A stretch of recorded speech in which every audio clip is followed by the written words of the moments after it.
kulanti wacan wanaagsan saaxiibayaal meel kasta oo dunida aad ka joogtaan kusoo dhawaada wararka suuqa kala iibsiga ciyaartoyda waa 27 bisha January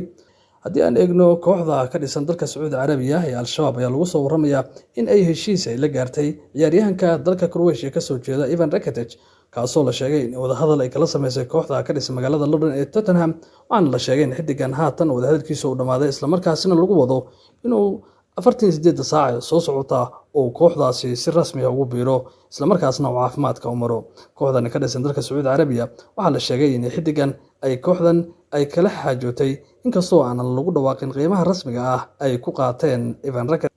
ciyaaryahanka la yiraahdo Anton Vermaelen ee kooxda Atletico Madrid ay dhawaan la saxiixatay ee Real Belgium ayaa sheegay in uu kooxdii ugu fiicneed ee horyaalka Liga Isbaanishka u yimid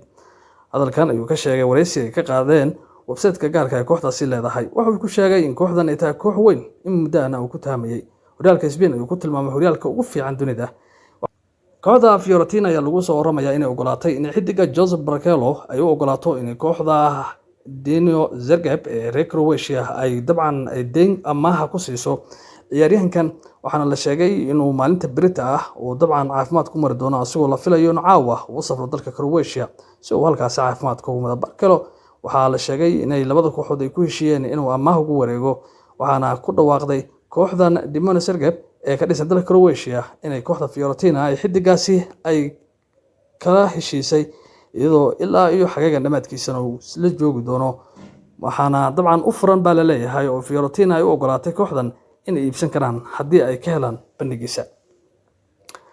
ciyaaryahanka Matic ayaa ku biiray kooxda Olympic Lyon waxaana la sheegay in June ilaa 2026 heshiis ah uu qalinka ugu duugay heshiiska xidigan iyo kooxda ayaa dhacay maanta waxaana la sheegay in ugu dambeyntii kooxda Lyon ku guuleysatay in xidigan ay keenaan horyaalka Madrid iyo Juventus waxaa la sheegay in heshiis ay ka gaareen Moise Kean oo ah da'yar markaasi ay dabcan todobaadii u dambeeyay hadaleyntiisa ay jirtay in Atletico ay saada u danaynaysay aadna loola xiriirinayay laakiin waxaa la sheegay in heshiiska iminka uu la isku mari laayahay mushaarka oo aad u badan waxayna doonaysaa in kooxda Atletico ay xidigan Kean ay qaataan oo ay amaah ku qaataan mushaarkiisa waxaa lagu sheegay 500,000 oo gani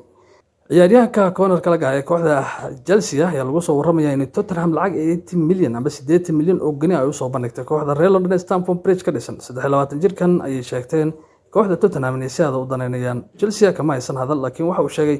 maamulka kooxda Tottenham inay xidigan ay doonayaan inay garoonka Wembley keenaan waxaana la sheegayaa inay kooxda Chelsea ay ka gaabsanayso in xidigan iibiso Pochettino hore waxa uu sheegay inuusan doonin inuu bishan xidigan ay iibiyaan inkastoo maamulka Chelsea ay doonayaan si dhaqaalaha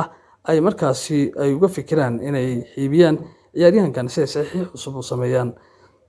madaxweynaha kooxda Napoli ninka la yiraahdo Aurelio De Laurentiis ayaa sheegay in uu fasax yahay ciyaaryahanka Victor Osimhen ee reer Nigeria 25 jirkan waxa isha ku hayso kooxda Chelsea Arsenal Manchester United ay haatan ku soo biirtay madaxweynaha Napoli waxa uu sheegay in xidigan iibi doonaan hadalkan wuxuu imaanayaa maalin ka hor markii uu Victor sheegay inuusan doonin in xagaygan uu ka tago horyaalka Italian Serie A kooxda Monaco ayaa ka soo dalbatay Arsenal inay amaah ay ku siiyaan 23 jirka reer Portugal Fabio Vieira waxayna sheegeen inay ka dalbanayaan in ciyaaryahankaasi ay kooxda Arsenal bishan ka qaataan Arsenal wax hadal kama soo bixin laakiin waxa la sheegayaa in ay kooxda Monaco ee reer France aad u danaynayso in da'yarkan ay helaan ciyaaryahan Vieira boos joogta kama haysto garoonka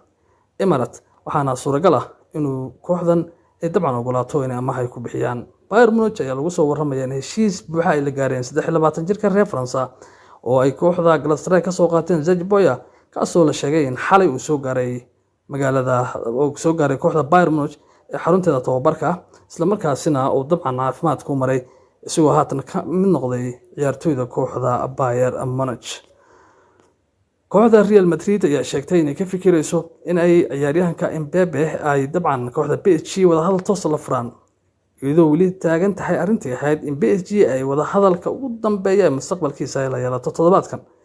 Real weli isha ay ku haysaa dhaqaaqa da'yarkan reer France ee 25 jirka ah waxaana la sheegayaa inay doonayso in ciyaaryahankan ay keenaan garoonka Santiago Bernabeu Jurgen Klopp oo sheegay maalintii shalay inuu isaga tagayo horyaalka Premier League markii xilli ciyaareedkan dhamaado haatan durba waxaa bilowday wada hadal la xiriira in Liverpool ay la galayso